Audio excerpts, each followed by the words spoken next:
अस्सलाम वालेकुम हाज़रीन ऐं नाज़रीन। ड्रामा सीरियल वेरनि जी वस्ती नई अपडेट तव्हां सां शेयर कंदा हलूं दोस्तो। छा वाक़ई दुलाब त ख़त्म थी वियो, हाणे उन जी जाइ ते वेरनि जी वस्ती ड्रामे खे हलायो वेंदो या बाद में या को ॿियो ड्रामो स्टार्ट कयो वेंदो?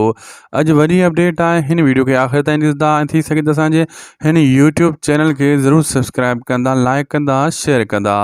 दोस्तों मां ॿुधाईंदो हलां, दुलाब ड्रामो ज़बरदस्त ड्रामो हुयो, बहितरीन ड्रामो हुयो, हर माण्हू खे वणियो। आख़िरी क़िस्त त अञा ज़बरदस्त हुई। जंहिं ज़हर ज़िंदगी ड्रामे जी आख़िरी क़िस्त तनक़ीद जन माण्हुनि कई हुई, उन्हनि खे जवाबु ॾियण जे लाइ दुलाब जी आख़िरी क़िस्त ठाही वई ऐं ज़ालिम खे गुम कयो वियो ऐं मज़लूमनि जो ठाह करायो वियो ऐं उन्हनि खे मैसेज ॾिनो वियो। हाणे जेको वेरनि जी वस्ती ड्रामो आहे, इहो बि सिंध टीवी वारनि जो आहे। इहो अञा शूट थी रहियो आहे। इन जो जेको आहे न, तमामु जल्द इन जी जेको आहे न चोथों टीज़र बि अची चुको आहे। पुरमो ईंदो, चोथों टीज़र ऐं पुरमो पोइ इन ड्रामे खे हलायो वेंदो, छो त इहो ड्रामो रमज़ान शरीफ़ जे मथां अची वियो आहे। मतां रमज़ान शरीफ़ खां पोइ हलाइनि, अञा ताईं कंफर्म हुननि नाहे चयो।